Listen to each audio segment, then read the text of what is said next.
Good afternoon, everyone, and welcome to this year's annual members meeting. Thank you all for taking the time to join us live or to view today's meeting at a later date.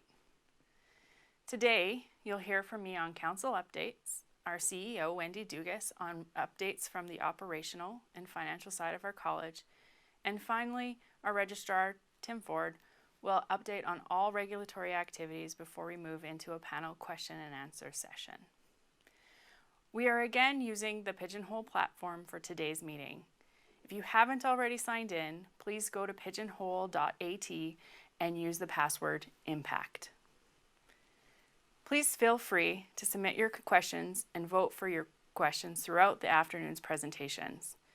We have staff from the college who are also watching, and they will help answer any of your questions in real time, while others will be answered during the question and answer panel at the end. This year's annual members meeting is worth 6 continuing education credits. So please watch through to the end and complete the questions to receive your certificate of attendance. When I looked back and realized this is the 5th official annual members meeting of the college, I was shocked to realize that we are already in our 5th year under the Health Professions Act, and I am in my 5th year on council. Reflecting is always like that though, isn't it? You're shocked to realize how much time has passed or how different things are now compared to when you last really looked around. But you know, I honestly can't think of a more historic 5-year stretch in our lifetime than the one we've just lived through. Consider that 2017 AMM in Sherwood Park was when the college office was on Broadmoor Boulevard. That year, we met in the Capri Hotel, the same place we held the provincial registration exams. Now, the college is on the south side of Edmonton. You're watching a virtual meeting, and the college doesn't even offer provincial registration exams anymore. And then, of course, there's the COVID pandemic that looms like an inescapable dark cloud over every single day, casting shadows of uncertainty, creating a fear that seeps into every facet of life in so many incredibly monumentally life-changing ways. We've all felt the reach of this pandemic, and it's pulled us apart and pushed us further into our own respective homes. As healthcare providers, we diligently support health measures, but that doesn't make any of us, including me, any less human. In my latest Pulse message, I admitted that I don't feel very connected and together right now. With every new restriction and announcement, I can't help but think about the lost time with family and friends. Being forced apart has made us all realize and recognize the true impact we have on each other.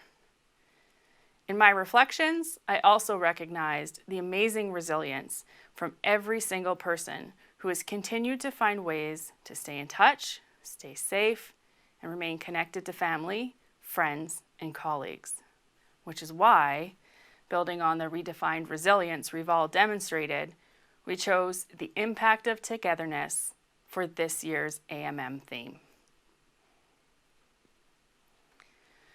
Our profession is reliant on the need to be connected, together. We're connected through radio with dispatch and other staff.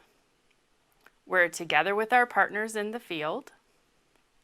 We provide hands-on treatment when we're together with our patients, and we rely on those brief, intense moments of connection with our patients to ensure we provide excellent care to them. We need and rely on our colleagues in healthcare to work together with us as a team. We rely on human connection in every aspect of our job. This pandemic has continued to challenge us in ways we could have never anticipated. But the biggest barrier it has put up is that we have to find ways to work together while staying safely apart. Togetherness happens on so many levels and with so many of the people in our lives. For council this year, finding ways to be together has been an interesting set of challenges and changes as well. We have all mastered the etiquette of online meetings and kept up through virtual means. I am very proud to be serving as president with this group of dedicated practitioners and committed public members. There is a very tangible strength of council when we can all see each other and have discussions. The impact of our togetherness has certainly seen us through. But togetherness and the impact of it isn't just the physical, as well as we've all well learned. Togetherness also reflects how we work and make decisions on council. In the last year, this togetherness has shifted with new legislation that will see more public members appointed by government to our council. Working together with public members ensures our mandate of regulating in the public interest is front and center in each and every discussion and decision. We are thankful for these public individuals who take time out of their busy lives to represent Albertans and govern together with us, especially because we faced some truly difficult decisions this past year. For one, the cancellation of the provincial registration examinations due to COVID restrictions, our in-person exam delivery structure became completely impossible. It probably looked like a swift decision to approve the copper examinations as the colleges approved the registration exam, but I can tell you, council agonized over the decision to abandon the structure that we know represented so much time, energy, and passion from our item writers, examiners, special matter experts, and staff. It was not a decision that was made lightly, but it was the right decision for us to continue to be able to register new practitioners. Another challenge came at us this year in the format of a new legislative bill that is set to make sweeping changes to the Health Professions Act and through it, our legislative documents. While the college works through the administrative changes, there is one large change that needed to be made sooner rather than later. I am, of course, talking about the decision to relinquish our status as the Alberta chapter of PAC. Through the bill, the college is mandated to sever all direct ties to activities that are not related to its regulatory oversight. We were saddened to have to end our formal connection to our national association. However, we do remain committed to working together with PAC as a valued professional stakeholder. While the legislation prohibits directly working in an association capacity, the college is still permitted to work with our association counterparts when the interests of the public and the profession are aligned. One example of this would be working together in the pursuit of continuing competence opportunities for members.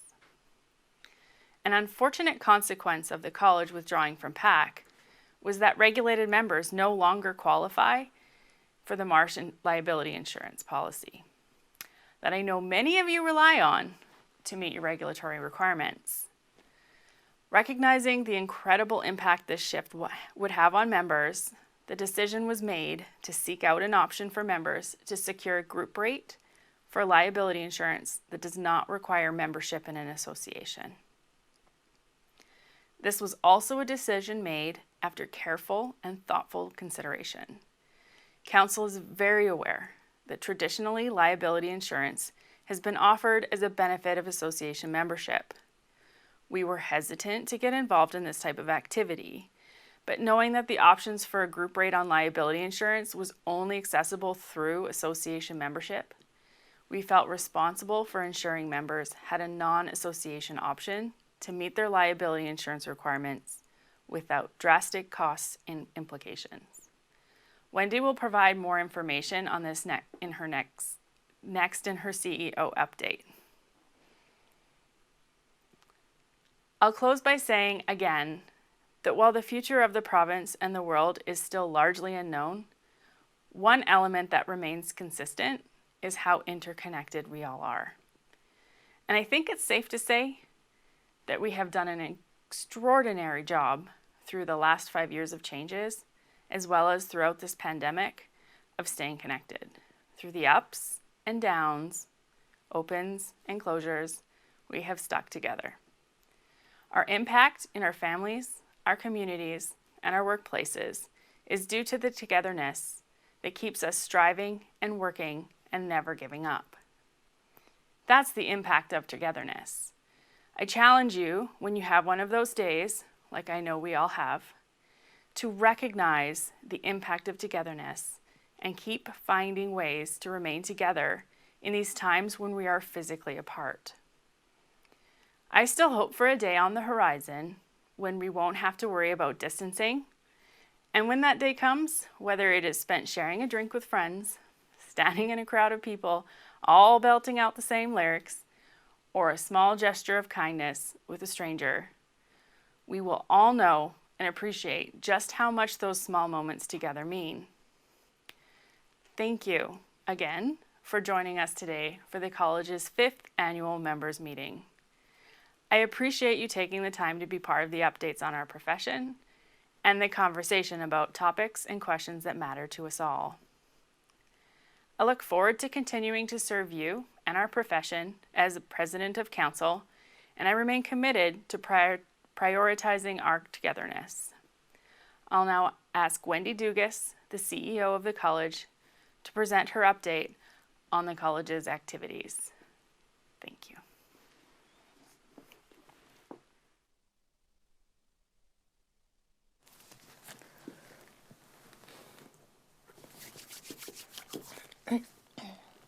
Thank you, Melissa. Last year, the college had already made the decision to offer a virtual meeting pre-pandemic in an effort to provide a more accessible meeting for you to attend and hear updates and ask any questions you may have. Last year's attendance greatly exceeded previous in-person meetings attendance, and we are pleased to continue with virtually hosting for the 2021 AMM. This year certainly didn't play out as we expected, with the pandemic having enormous impact on personal and professional lives. For those of you working on the front lines, we are grateful for your ongoing efforts in navigating this pandemic and ensuring the health and well-being of Albertans. First, as Melissa mentioned, I would like to talk about liability insurance. As you are aware, changes to our legislation through Bill 46 were introduced this year, and it requires separation between colleges and associations. This impacted our membership with PAC, and we divested from that relationship in January to ensure our members have a choice in deciding to join an association. This change impacts insurance for you. There are several associations you can join to secure a group rate for insurance. And in addition, to offer maximum flexibility, the college has also secured a liability insurance group rate available to all regulated members of the college without the need to become an association member. The price point is the same as policies offered by associations and has some added coverage benefits. The college does not benefit from this policy in any way. You can find details on all the insurance options available to you on the college website. I do want to note that should you wish to maintain your current Marsh insurance policy, you are free to do so, but you will need to acquire an independent membership as per the policy requirements, PAC bylaws, and the PAC website. Please familiarize yourself with these requirements to ensure that you are not denied coverage in the event of a claim. The separation from PAC also allowed us to lower the annual dues by the $15 that was collected from members towards the PAC membership. This means that the new annual fee will be $510. Because the PAC fees were charged upfront during renewal, each member will also receive a one-time $15 credit to reimburse for last year's payment. So for the 2021-2022 year, your fees will be $495 at the upcoming renewal. From an operational point of view, our staff have worked from home for most of the year. During the summer months, when the numbers were lower, our staff was able to come in and use the office space, but switched back to remote work to follow health advisories. Thanks to our operations and IT team, the switch to remote work was smooth, and throughout the year, several updates were made to software solutions, such as transitioning to Microsoft Teams, to improve connectivity and facilitate ongoing operations and service to our members. The next project is the evaluation of our registration system and member portal. Our current system is due for some major upgrades, and it's a good time to evaluate if there are solutions available that enhance efficiency, improve cost management, and the member interface and usability. We will keep you updated in the event any changes are expected. Next, I would like to share a conduct update. The conduct department reports to me to ensure that there is an arm's length relationship with the registrar. Between January 1st and December 31st of 2020, the college received 64 complaints. Year to date for 2021, 24 complaints have been received. If we keep trending this way, we might see a decline in complaints this year, but we will wait to see. The majority of complaints we receive are from employers, and of those, about 70% are behavior related. The remaining 30% is related to practice. Few complaints are received from the public, but even those are typically more related to behavior than clinical competence. A complaint about a member's behavior can often be resolved in a fairly straightforward manner. We understand that when a member of the public calls an ambulance, it can be one of the most stressful experiences of their lives. And for the member who's responding to this event, many times it is equally as stressful. The practitioner might be at the end of a long shift or just completed a complicated or highly emotional call. When complaints like this go to investigation, we recognize that a number of factors come into play when trying to reach a resolution. Unfortunately, there has been a sizable increase lately in the number of complaints received that are vexatious in nature. Typically, these are member versus member situations where differing opinions on treatment and/or interpersonal communications are not resolved between members. So they turn to the college to act as a referee. This is not the role of the conduct department unless there is an actual situation that meets the threshold of unprofessional conduct. These complaints can take up a significant amount of time of our staff and member resources. We have also noticed an increase in the number of Section 118 complaints, which are related to incapacity. Some of these are reported to us by the employer, but others can represent cases of self-reporting. Incapacity can take many forms, be it depression, compassion fatigue, or substance abuse, and it is important that we address these in a proactive manner. Most complaints are handled through a complaints resolution and undertaking agreement, which is a process where, after an investigation is complete, both parties mutually agree to terms to resolve the complaint. When this isn't possible, the college is required to take the complaint to a hearing. Typically, these hearings take place face-to-face and are open to the public.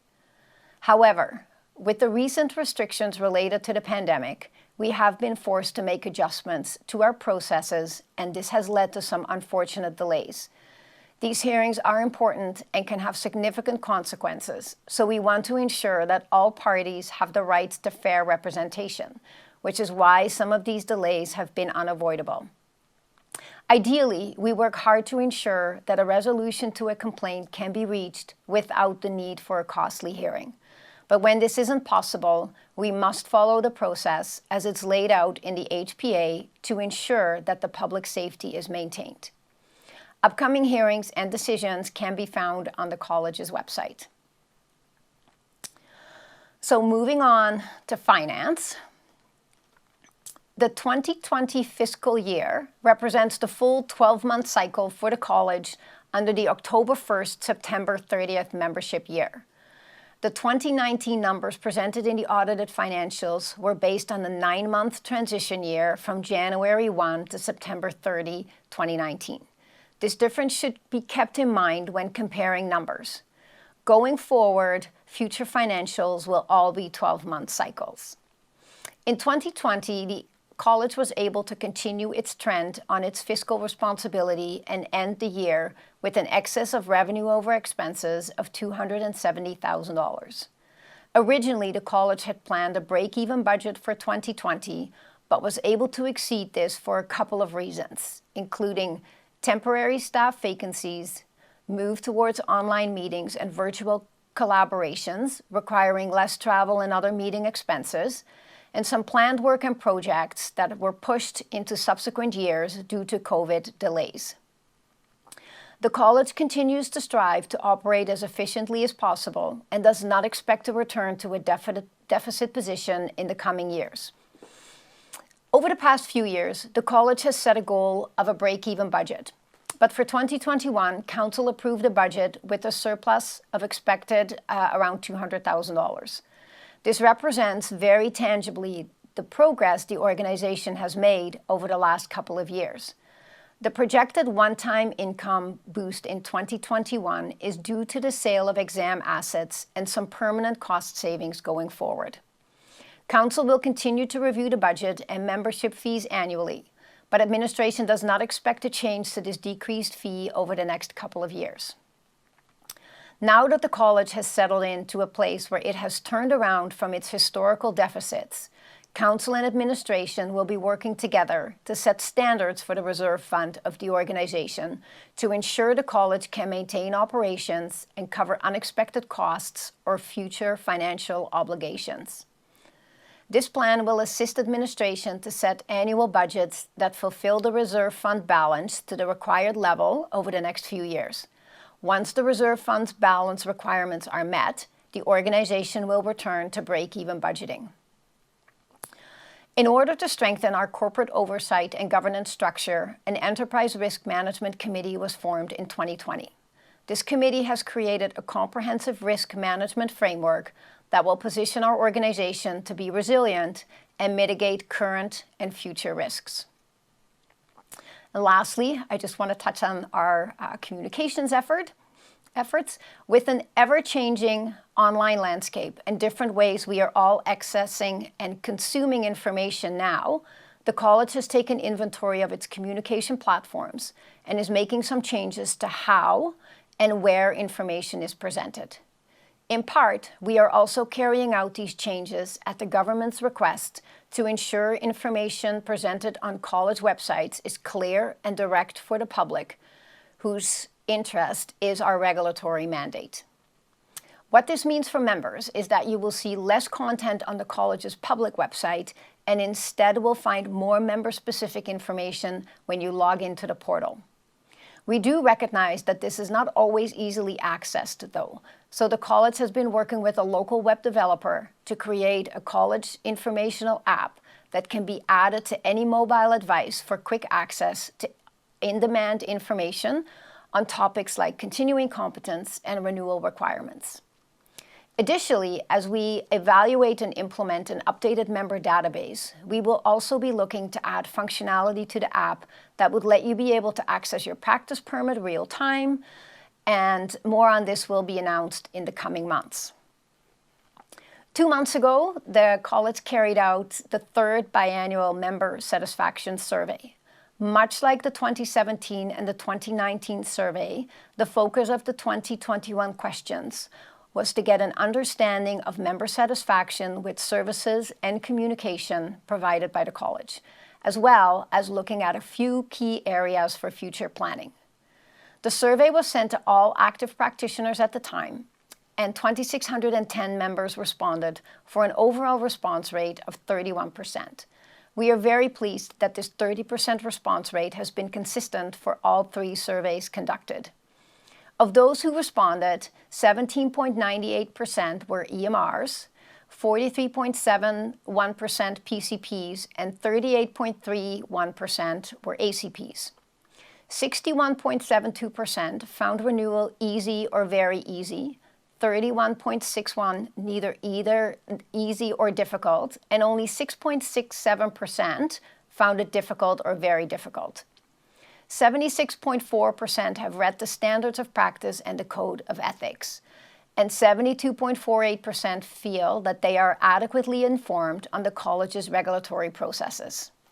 Of these members indicated that they were not informed, 88.57% said continuing competence, and 58.67% indicated they would not sign up for a prepayment or fee plan. 62% feel the college provides enough information 20.7% said they were unsure, and 70.2% said they felt the college should communicate more. One exciting finding from the survey is that the overall satisfaction rating for the college is up from 2019. In 2019, the overall satisfaction rating for the college sat at just under 60%, as neutral to very satisfied. In 2021, the overall satisfaction rating for the college has improved with just over 77%, as neutral to very satisfied, 33.9% favorable or very favorable, and 43.3% neutral, and 22.7% unfavorable or very unfavorable. This increase has been due to the hard work of everyone at the college and on council over the last 2 years. We made a promise to our regulated members to be better, and we thank you for recognizing our efforts. The college will continue to provide excellent service to our regulated members so that you can continue to deliver excellent care to Albertans. We're in this together. I'll hand it over to Tim now. Thank you.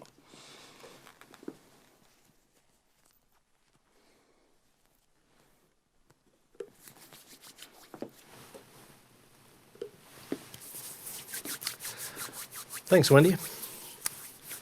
So when we talked about the theme for this year's AMM, I have to say that the concept of togetherness wasn't really striking a chord with me. Many have been required to work remotely for most of the year. We've all been separated from friends and family, and many of the activities that we enjoy, such as travel and sports, have been restricted or eliminated.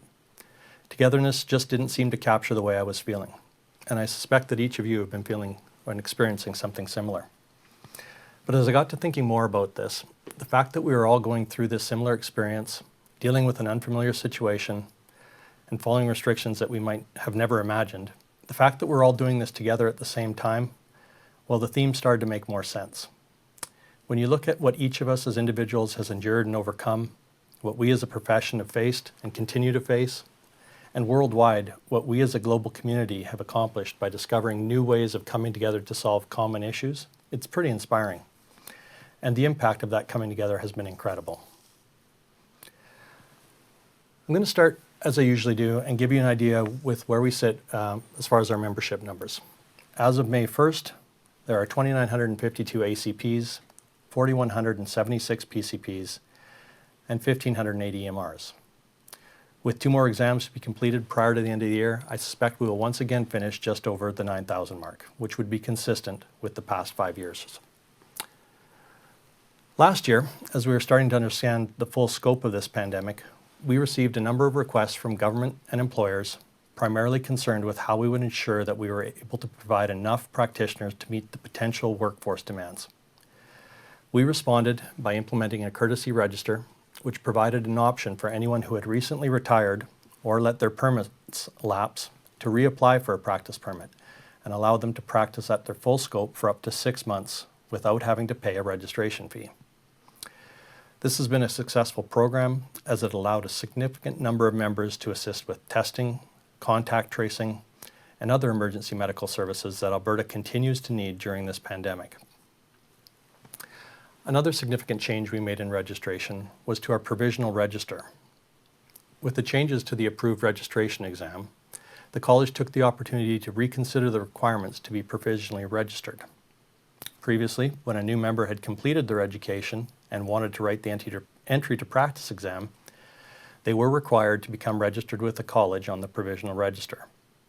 And as many of us know, and myself included, we're not always successful on our first attempt, and we would have to pay to remain provisionally registered until we were successful. The benefit of this process was that the applicant was allowed to work under supervision while provisionally registered. However, we heard from many of you that this was sometimes an economic burden, as employment for a provisional member was not always easy to secure. So we took a hard look at the requirement of provisional registration and determined that we could provide the provisional registration as a choice. For those members that have employment opportunities waiting and can work under supervision, they can choose to become provisionally registered and work while they prepare for the exam. Alternatively, new members can also choose to wait until they have successfully completed the exam before applying to become registered. We feel providing this choice gives the most flexibility, letting applicants have more control over the registration process.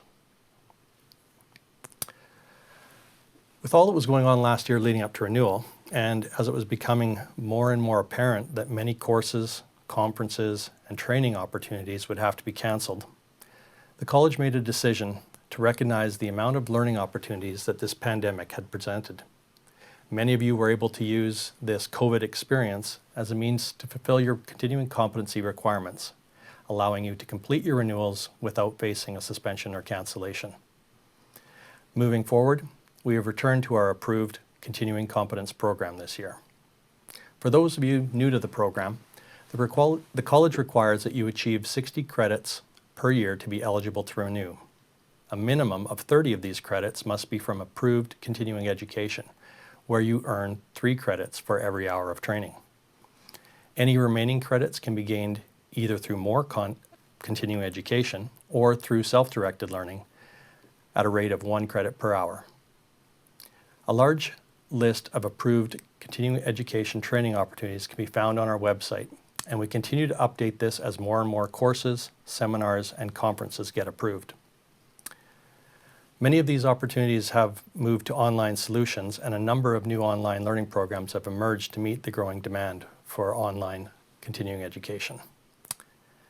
And I want to add as a reminder that this year there is also a mandatory training module related to sexual abuse and misconduct against patients. This course is free of charge. It's worth 9 continuing education credits towards your requirements.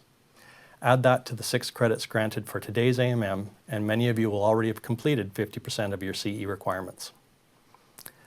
The last thing to mention is that we are reinstating the continuing competence record audit process. We suspended the audits last year as the COVID pandemic presented us with a number of logistical challenges. But auditing continuing competence records is part of our approved continuing competence program. The audit process selects a certain percentage of the membership who are then asked to submit the supporting documentation of completion of the CC credits that were claimed. The Continuing Competence Committee reviews the documentation for completeness and accuracy, and to ensure it supports the activities that were claimed for credit. This might be a good time to reemphasize the importance of continuing education. I think there are those within our membership who still question the rationale behind this. Why is the college making me spend my money to take these courses? It's a phrase I've heard on more than one occasion. And the simple answer to this question is because healthcare professionals are required to continually strive to better themselves as practitioners. Every other health profession has some form of continuing education program, and this isn't just because it's required by the HPA. It's because it's the right thing to do for their patients and for themselves as professionals. Continuing education should not just be a checkbox that you need to tick off to get your license renewed each year. It should be completed because you, as a professional practitioner, identified an area of your practice that you wanted to improve upon. Our Continuing Competence program gives you the opportunity to participate in this form of self-reflection and take courses that will benefit you and your patients. For me, one of the most exciting bits of information I get to talk about today is the upcoming revisions to our standard of practice. At last year's AMM, I mentioned that we had completed the revisions to the Code of Ethics and had begun work on the standards. The standards in practice and the Code of Ethics are the rule books that all of us as health professionals must adhere to each and every day, and it's great to see the evolution of these important legislative documents. While the Code of Ethics sets out the basic ethical commitments that guides all regulated members, standards of practice provide direction to follow in the course of a member's interactions with and provision of care to patients and the public. The standards also provide the benchmark to which practitioners are measured, and this is monitored and enforced by the college's conduct department.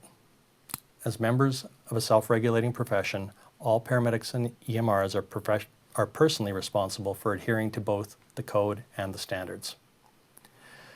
The great thing about the work that was done on these two documents is that you all played a part in their development. Under the HPA, we were required to perform a consultation with our members, along with many other stakeholders, regarding the changes we make to the SOPs. This consultation is a key component of ensuring all stakeholder groups have a chance to review and suggest edits to how regulated members provide care and interact with patients and the public. This consultative feedback helps the college create the most comprehensive and clear document possible to ensure not only regulated members understand their responsibility, but to ensure the public understands the level of care to expect. The fulsome approach, the new standards of practice, is another clear example of the impact we can have when we all work together. So a big thanks to all of you who participated in the consultation process.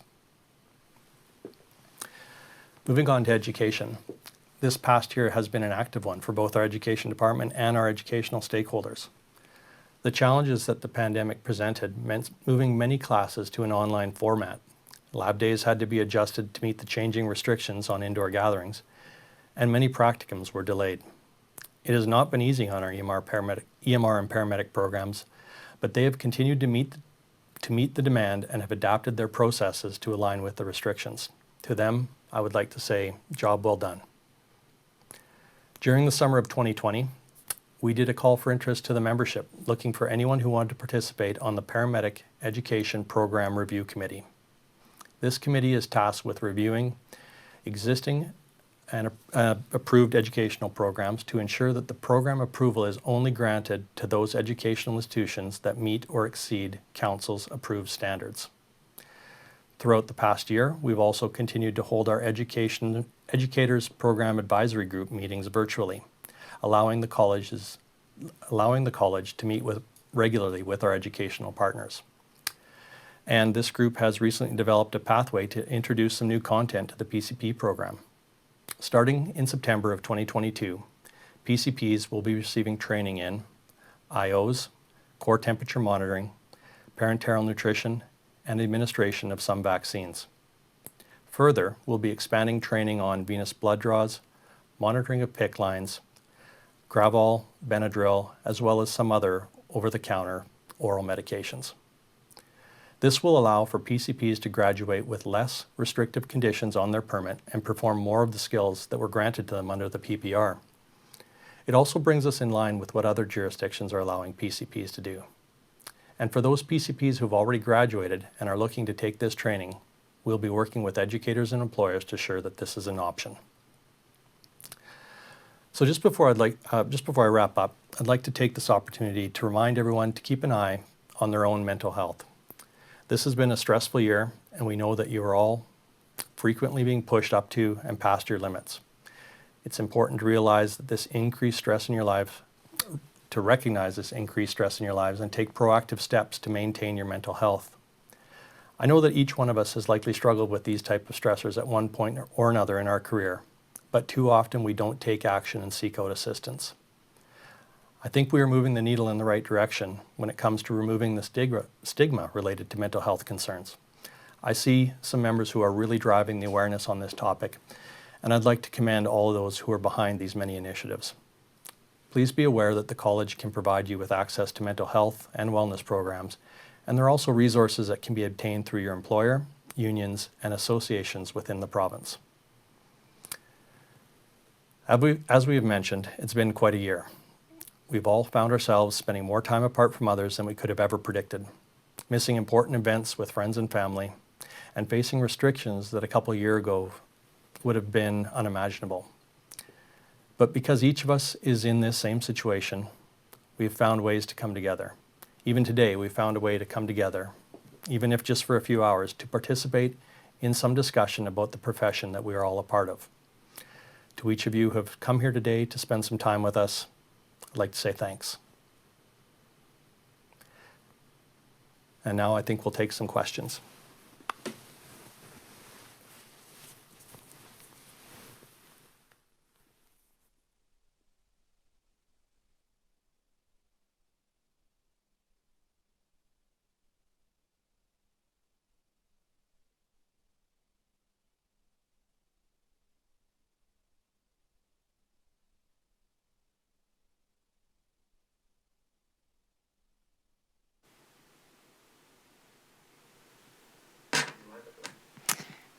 Thank you so much, Wendy and Tim, for your updates on our college activities.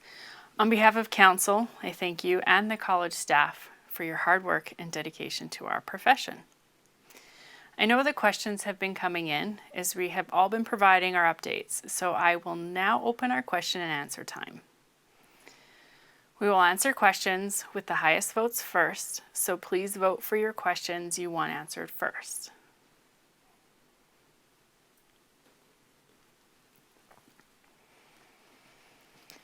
Question 1.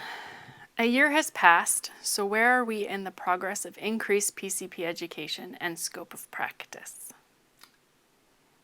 All right. Well, Tim. I just spoke to that, but we have been meeting with our EPEG group, our educators, and with our Director of Education, Dr. Craig Hart, on this. And in the June of 2022, those things that you just saw on the last slide, IOs, vaccines, parenteral nutrition, will all be added into scope of practice or into the curriculum for PCPs, as well as some Benadryl, Gravol, over-the-counter meds, monitoring of PICC lines, a number of items to increase the scope of practice for PCP and PCP education. So I think there was a question there about the timeline. That'll be June of 2022.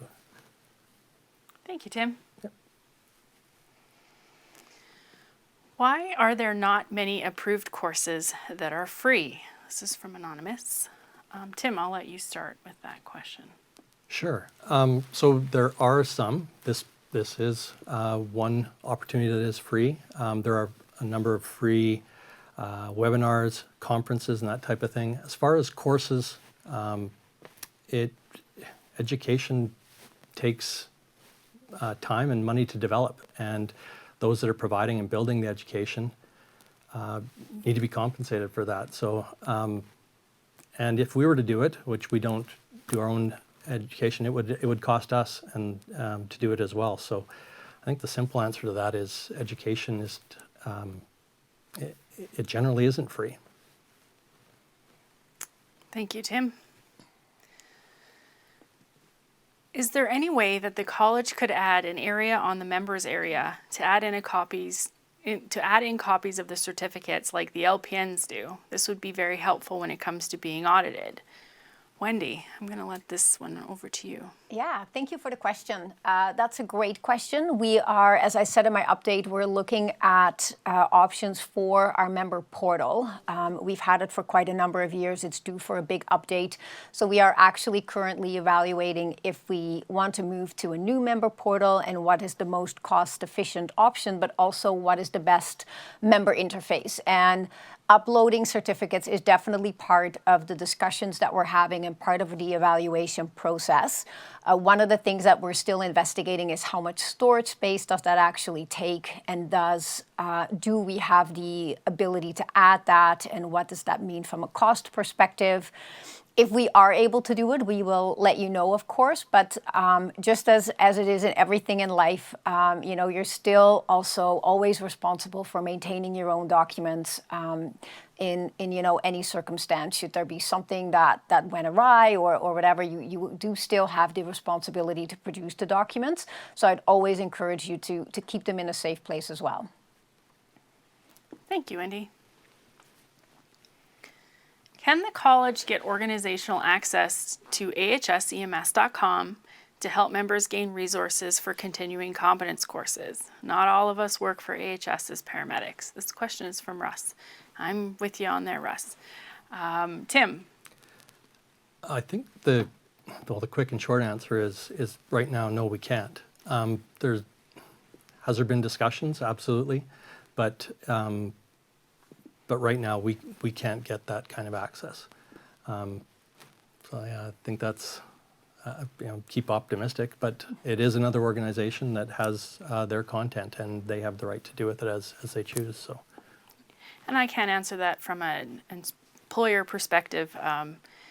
That is not something that we can get either. Industrial companies, many of us have tried. All right, next question.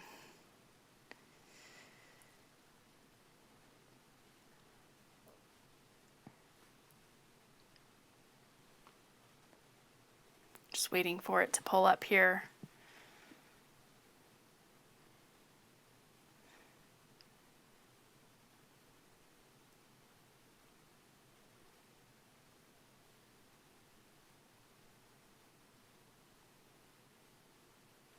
The beauty of technology. Sometimes it doesn't always work the way we'd like it. We're just waiting for the next question to pop up, everyone. Please be patient.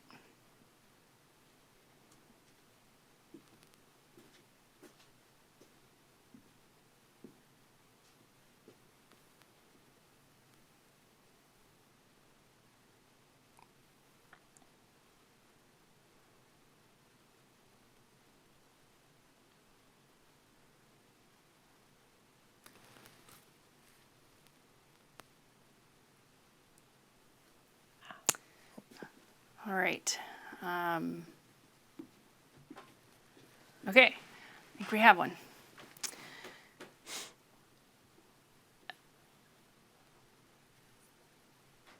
Sorry, everyone. The questions are not staying. All right. We might have to read them quick. So for anyone that can't see, the questions are popping up for us very, very quickly, so it's very difficult for us to read them. But certainly we'll add them, we'll answer them as soon as we can. Answer that With one. the college leaving PAC, does this mean my insurance with Marsh is no longer valid? That was one of the questions that was brought forward. Wendy, I'm going to let you answer that question. Yeah, sure. Thank you. Your insurance at the time that you took it out, it was paid in full. It is in your name, so it is valid for the period of time that you took it out. We have a number of people that will need to renew their insurance come this summer by September 30th. So there's a couple of options that you have available to you. You could choose to renew your Marsh insurance. If you do so, PAC requires you to take out an individual membership. That's stated in their bylaws. It's stated in your insurance information. So just make sure that you are aware of that. There's a number of other associations. APA offers insurance to make sure that you as members have options, which is part of the legislation that drove this to begin with. We have endeavored to secure a group rate, and this is with an independent insurer. It's at the same price point as the other insurance policies. It actually does have some added benefits. It has no deductibles in certain areas. It has COVID protection as well. And so the choice is yours. And just to be absolutely clear, we just facilitated that. The college sees no benefit from it, no kickback. We just know that if you as practitioners were going to go out on your own and try to secure an independent insurance rate, that it just becomes a lot more costly. So we just wanted to make sure that we were going to give everybody the choice as you so please. And if you go to our website, you will find all your insurance options on the page right there. All right, thank you, Wendy. Next question, is the college still working to develop a degree program? Tim, this is a good educational question. Yes. And what we're doing is we're supportive of the institutions that are developing baccalaureate programs. So we don't do the developing, but we do approve the content. We do approve the educational programs in Alberta, and those ones who are choosing to pursue a degree program, we're working with them to be supportive of them in that endeavor. Thank you. All right. Why is the point weightings for Con Ed so out to lunch? For the amount of required points, the courses are given much to little points compared to the two other designations I have points reporting for.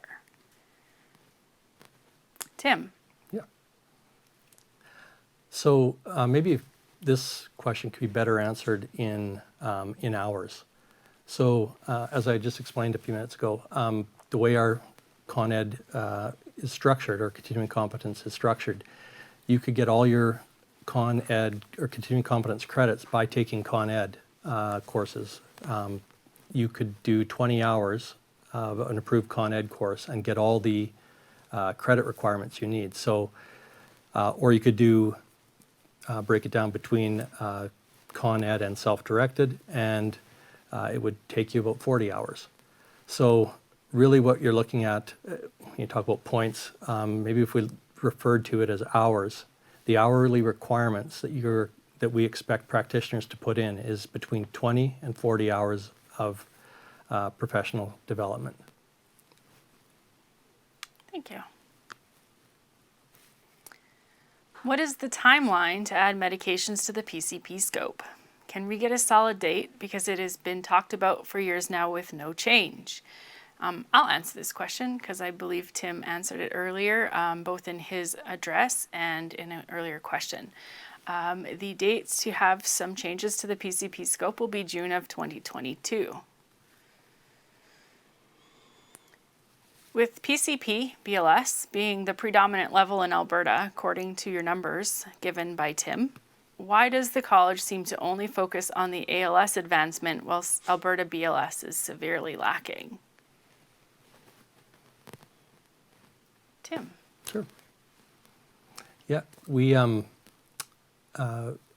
actually, in my update, we've been meeting on BLS education or a PCP education and focusing a lot on that over this past year. And that's why we're happy to make the announcement of the expanded curriculum, such as IOs and parenteral nutrition, vaccines, the things that I mentioned earlier. So I think maybe this past year, our focus really has been more on PCP scope and education.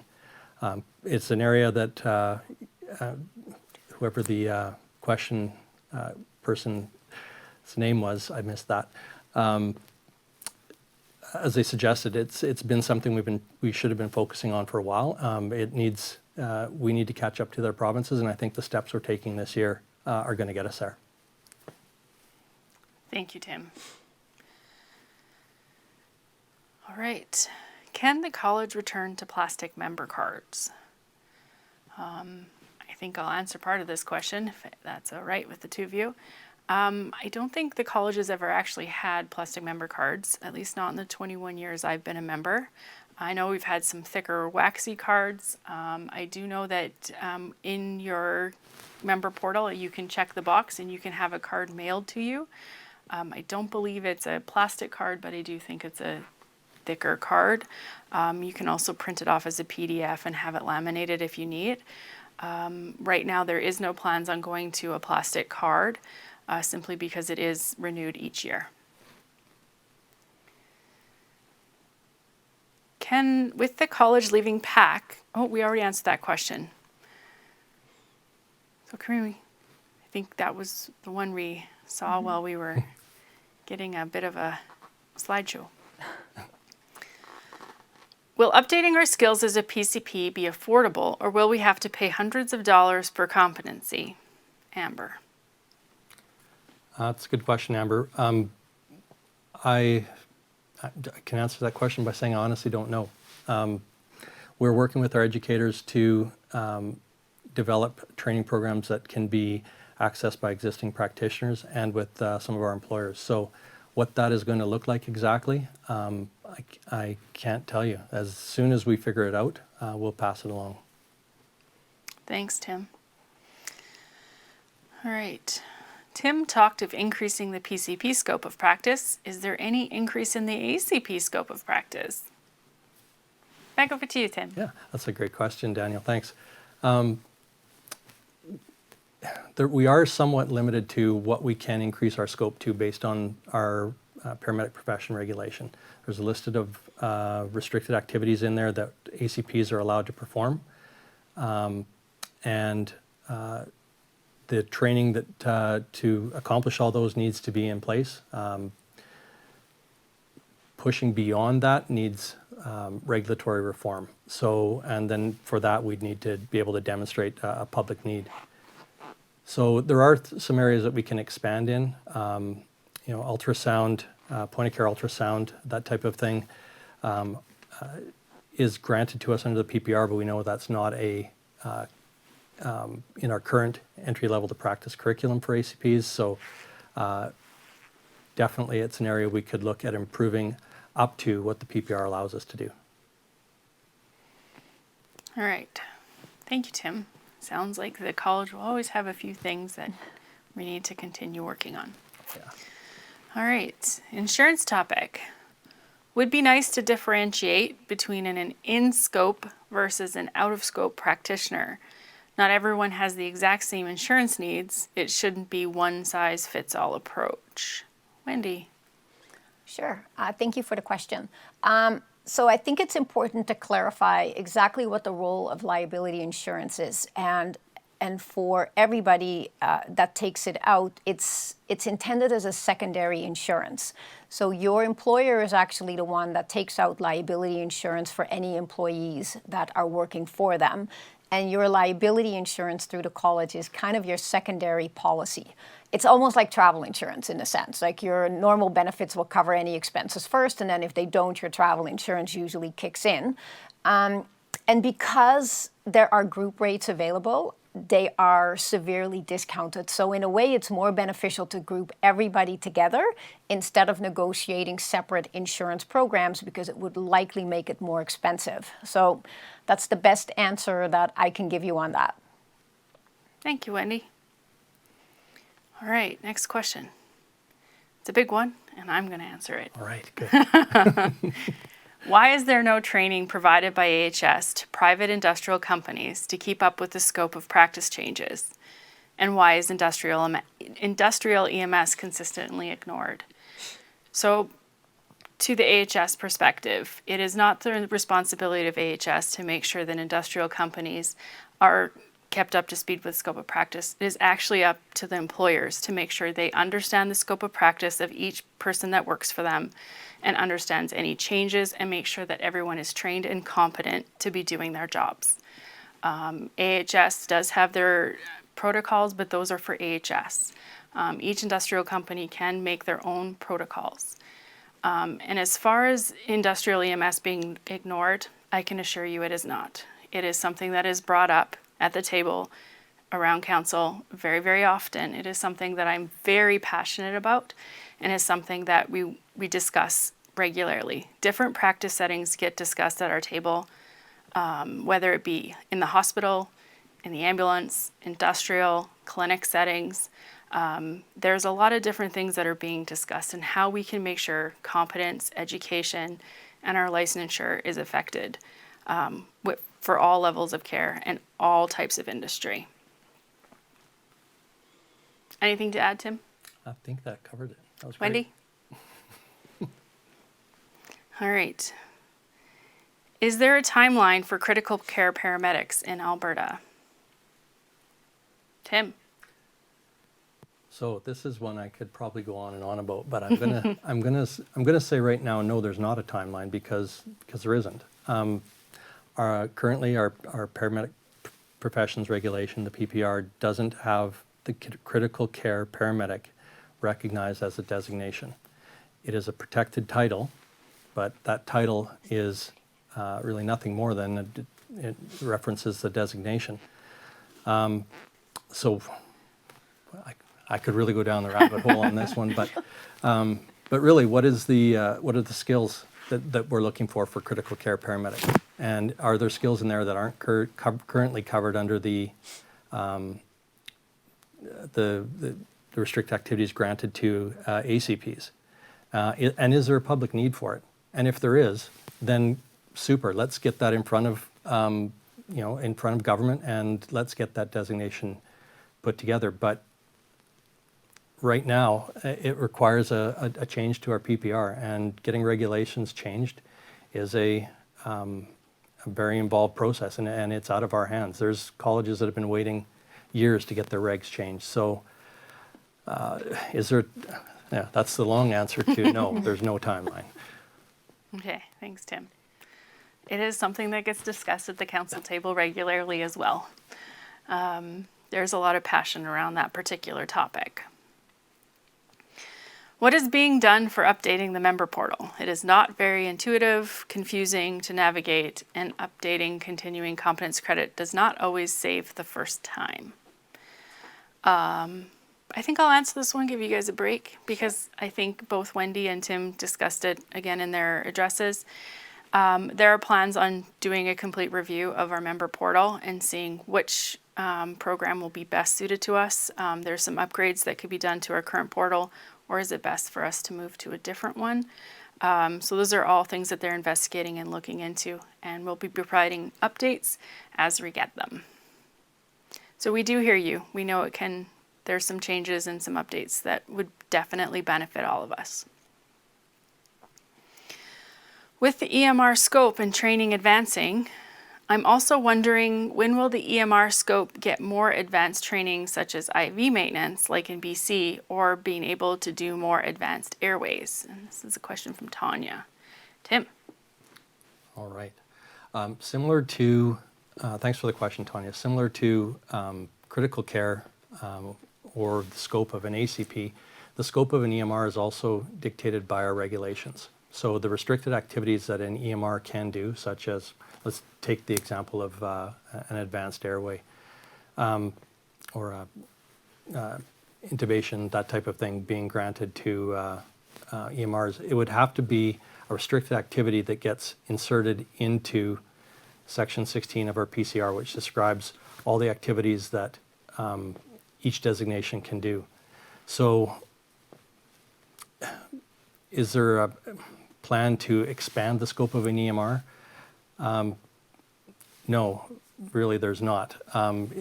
The next thing you would need to do is take your training as a PCP. And I can say on the EMR piece, of the 5 provinces that have EMR as a recognized designation, we have one of the longest training programs already, a 240 minimum hour requirement for our EMR program. Yeah, I think if you need more skills, it'll be taking that next designation, because it's unlikely that we'll be adding designations to the EMR restricted activity list. Thank you, Tim. Since many employers require yearly heart and stroke BLS provider training, why is it not an approved CE course? Tim. Sure. It is approved as self-directed learning. It is not approved as for Con Ed credits, so it's the 1 hour for 1 credit. Why is it not approved Con Ed? I'm going to take a pass, and we'll have to answer that one on our forum when we get all the answers out. Okay, thank you, Tim. And what Tim means, just to clarify, is the questions will be answered again in the pulse, or if there's any other clarifications that are required, we will provide a more robust answer to any questions that don't get answered here today. So thank you. Why have we not moved to a 2-year PCP program? Again, conversations around council have definitely talked about this. But Tim, we'll let you answer that one too. Okay. Yeah. Yeah, I mean, it's such a simple question. Why can't we just make it 2 years? Mm-hmm. But I think if I had any of our stakeholders in education here, or anyone in Alberta Advanced Education who we work with, quite a bit, they could probably give you a more detailed answer. Expanding programs like that, making them 2 years, adding curriculum requires approval by Alberta Advanced Education. It requires approval by each educational institution's program councils. It's not just the college says so there it gets done. So that's why we've really valued our relationships with our EPEG group, our Educational Program Advisors group, and and valued those relationships. We meet with them quarterly. We talk about how we can continue to advance or expand our programs, but it is not just the college says so, therefore it gets done. It has to be done in conjunction with our partners in education, at Advanced Education, and as we continue to add content,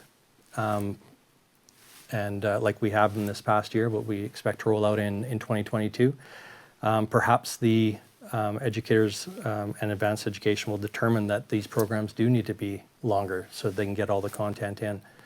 But it's just not as simple as saying we want a 2-year program. Thank you, Tim. All right. When is Alberta going to adopt a paramedic degree program and catch up to the rest of progressive programs? Tim. Sure. Along the same lines as how we just answered that last one. If there was advanced care paramedic degree programs out there in Alberta, our role is to approve the programs.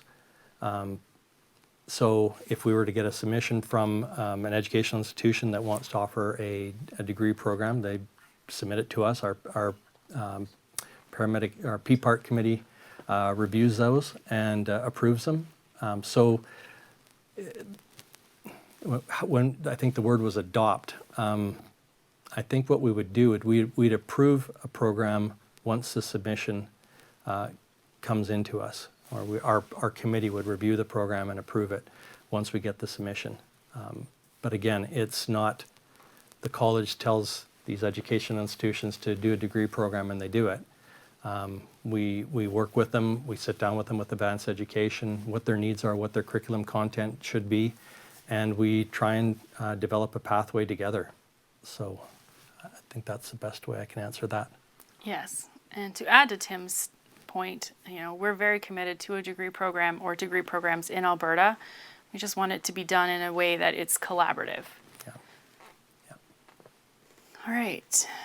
As someone who has taken 2 maternity leaves of 18 months and continue to pay full registration, will the college ever adopt a non-practice permit like RNs do? Tim? Wendy? Well, it has been discussed. Yeah. We've talked about it, but I think where we land on is it still takes a certain amount of resources to keep people registered, and whether it's a practicing or non-practicing, the cost is still the same.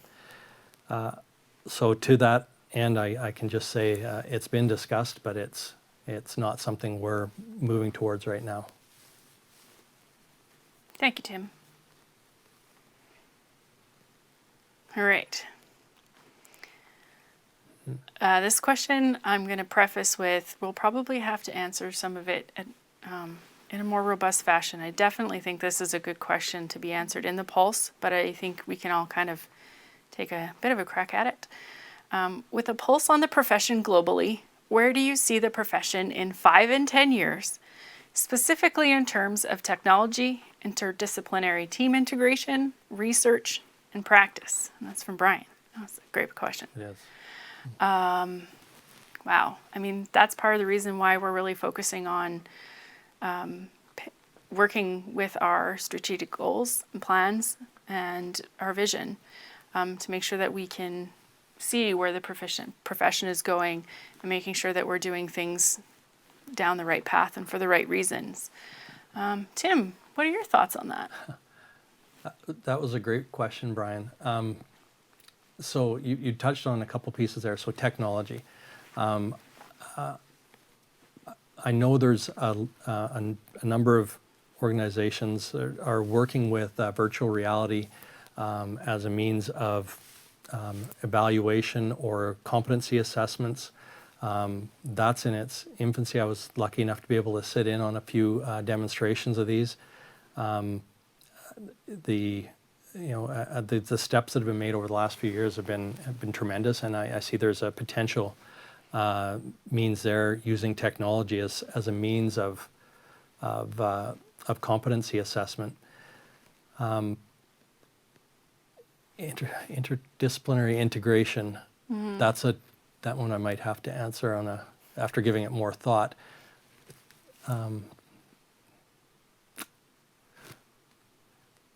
Yeah, I think I forgot. The next question has come up, so I can't remember the last part of that. Okay.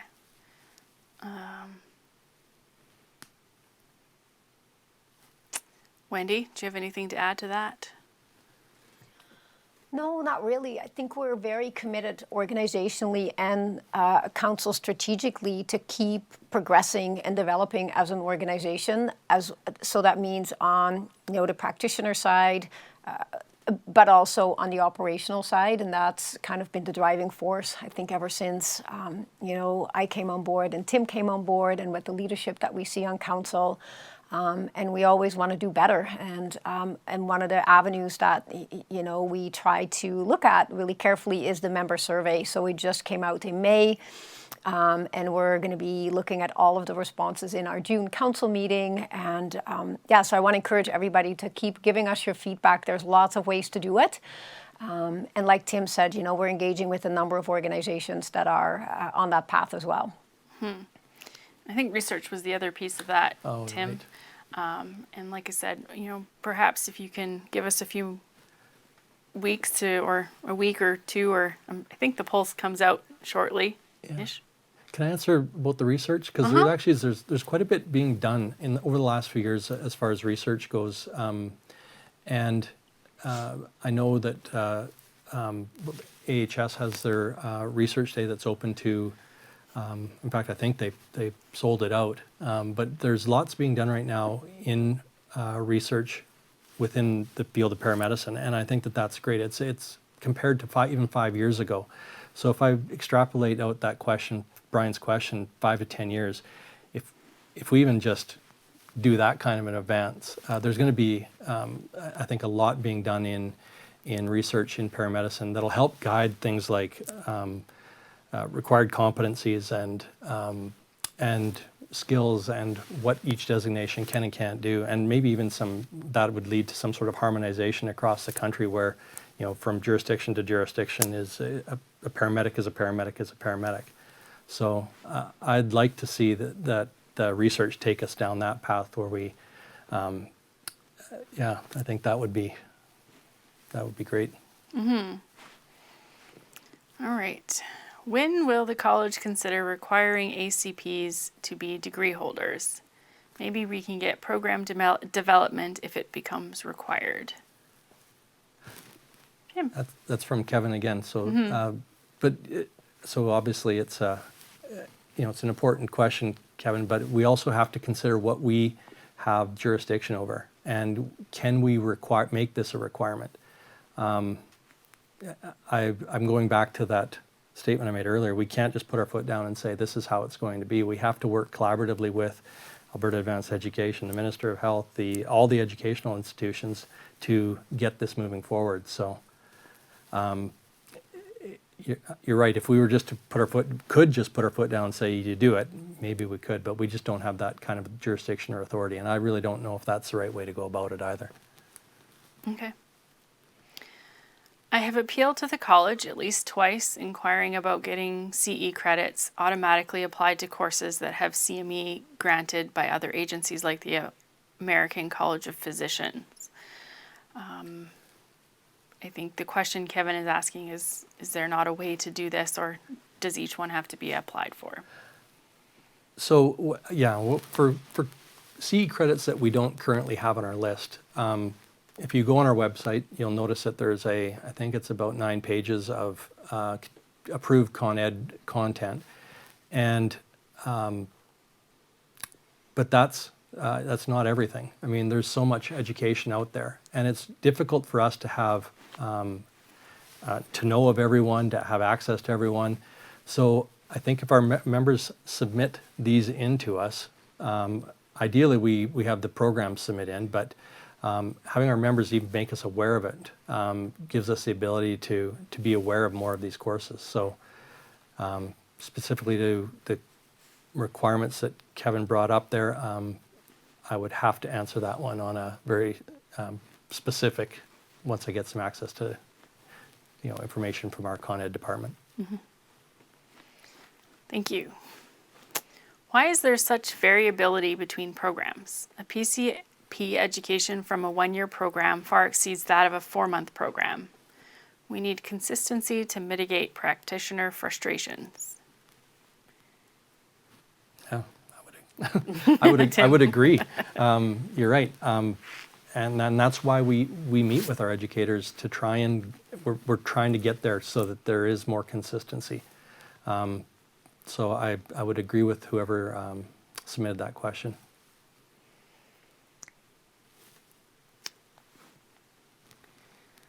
Okay, I think we answered this question already once, but we'll ask it again. I'm curious about scope creep. I honor PCP scope increase, but when will there be consideration for ACP scope and training increase? At some point, there will be no difference. Tim? Yeah, I can try that. Again, we have to make sure we're limited, we have to make sure we're working within the PPR. So there actually will always be a difference between PCP and ACP based on the regulations, what restricted activities each designation can do. So there's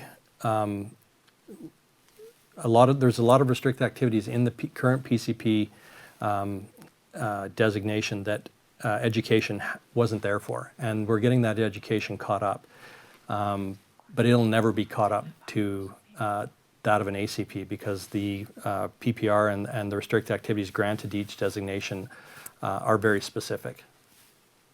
Okay. Great answer. Thanks, Tim. Oh. All right. On the member survey, there was a question about the fire departments being required to be registered with ACP. Is there any more information on this and why? I would imagine this has to do with the MFR programs. Yeah. Tim? Sure. So as you all are aware, we regulate 3 different designations of practitioners, EMRs, PCPs, and ACPs. There's another designation out there in the province called an MFR, Medical First Responder, that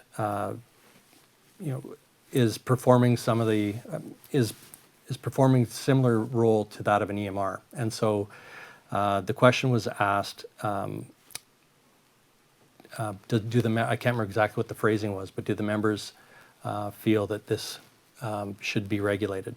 And so the question was asked because we've been asked by those in government how to, what our thoughts are on it, and we wanted to see what the members' thoughts are on it. So yeah, that's essentially why that question was in there.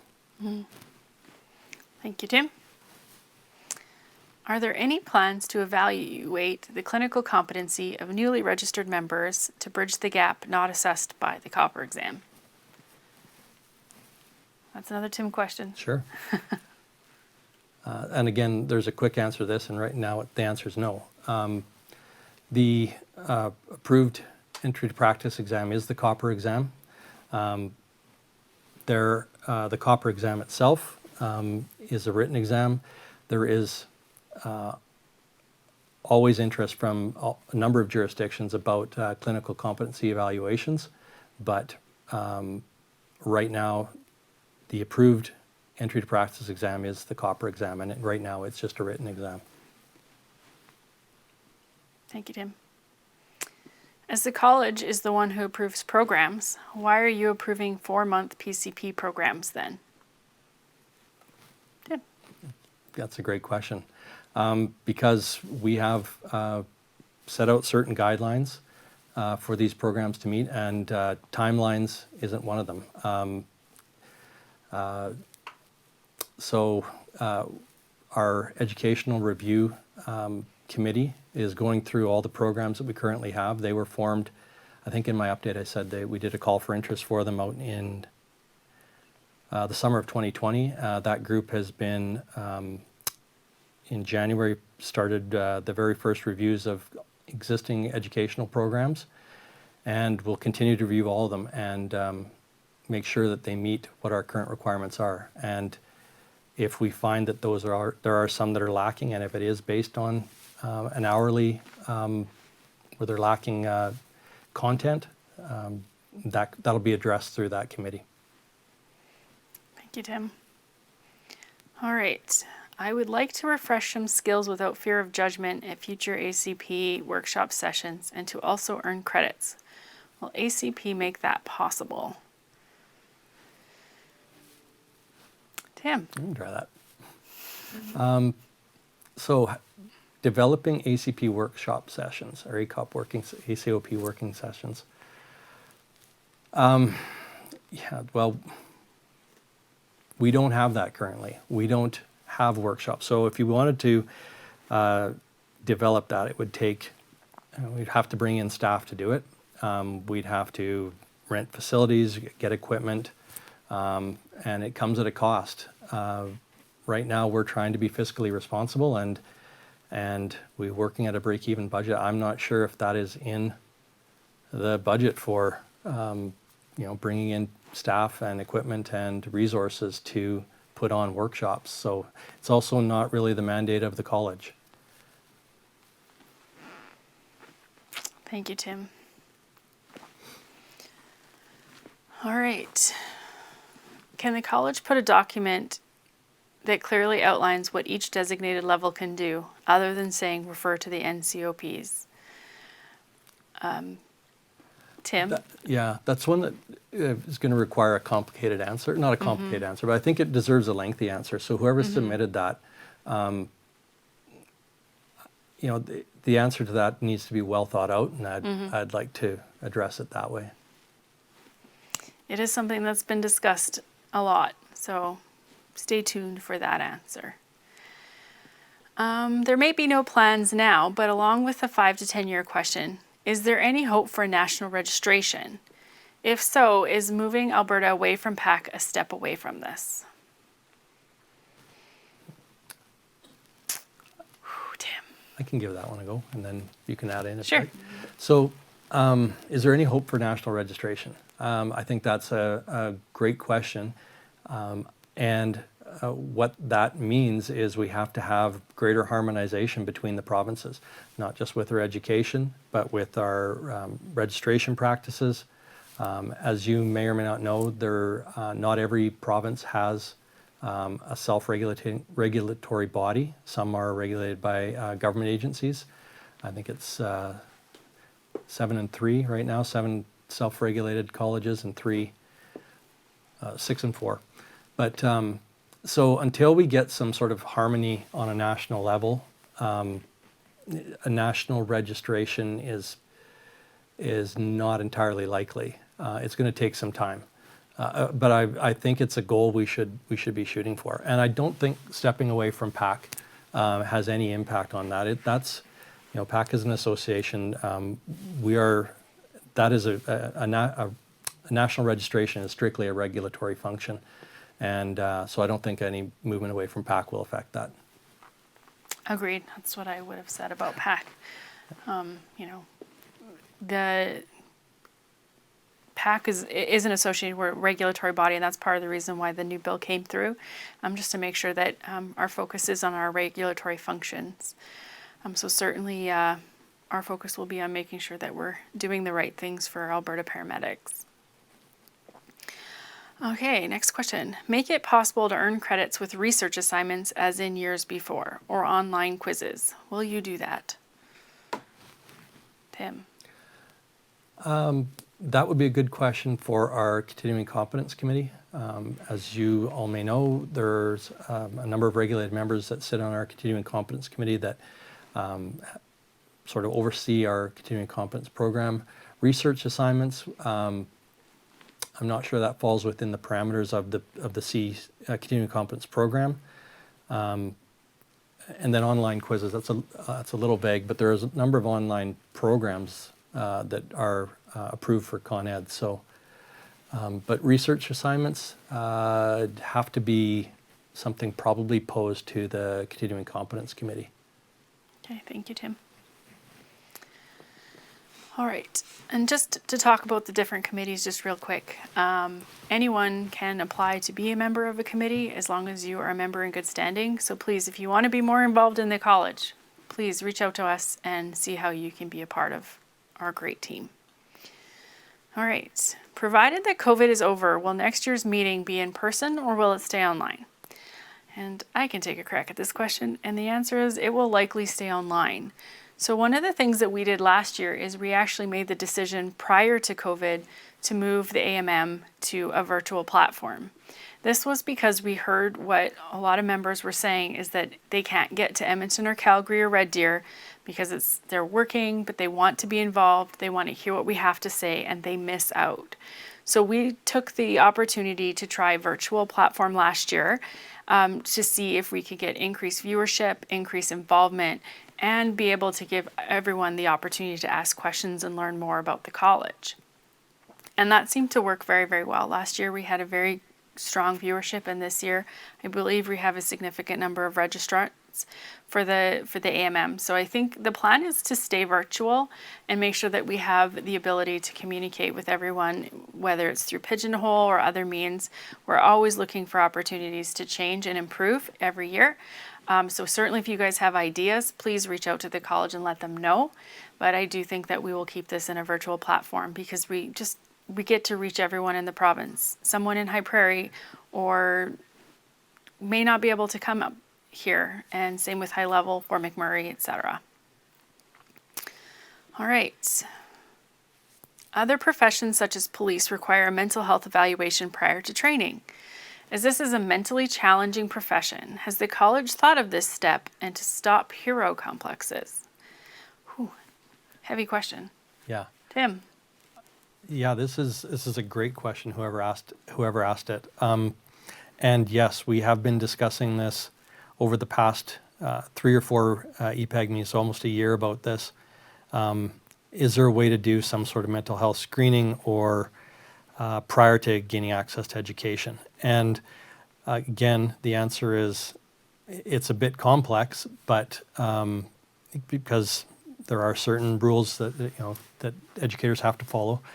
But I think there'd be value to it. I think that there's been a lot of talk about increasing the psychological awareness, psychological safety for practitioners in our current programs.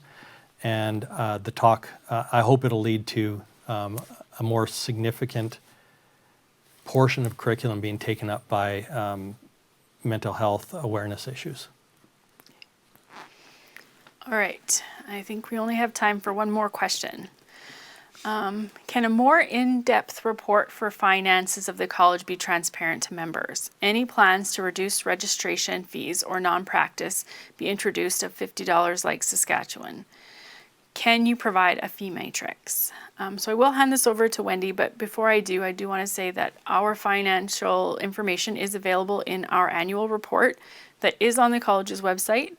So you're always free to take a perusal of those documents, and our financials are available there. Wendy. Yeah, thank you, Melissa. I was going to say the same thing. If you read the annual report, and it's available on your website, if you missed it at the time, it does have a full financial report in there.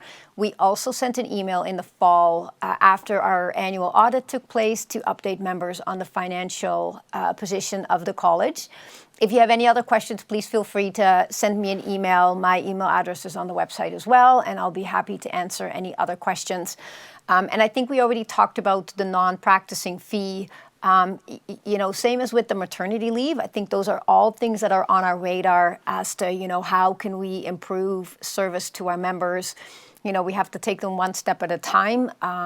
The other thing, too, that we have to actually look at with this new legislation is that non-practicing members and keeping a register for non-practicing members may actually be regarded as an association activity. So we're also doing some research on the back end to actually find out exactly, where are we still allowed to work within our mandate of being the regulator, and where does this maybe fall into association activities, and it may not be something that is really up to us to manage down the road.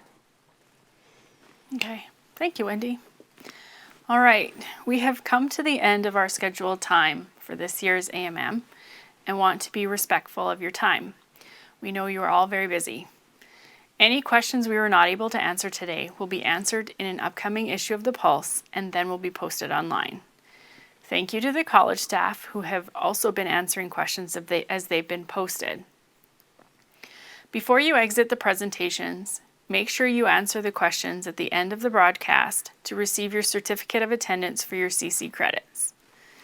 Thank you all for all of you do. Thank you for joining us today. Stay safe. Please keep taking care of yourselves and each other.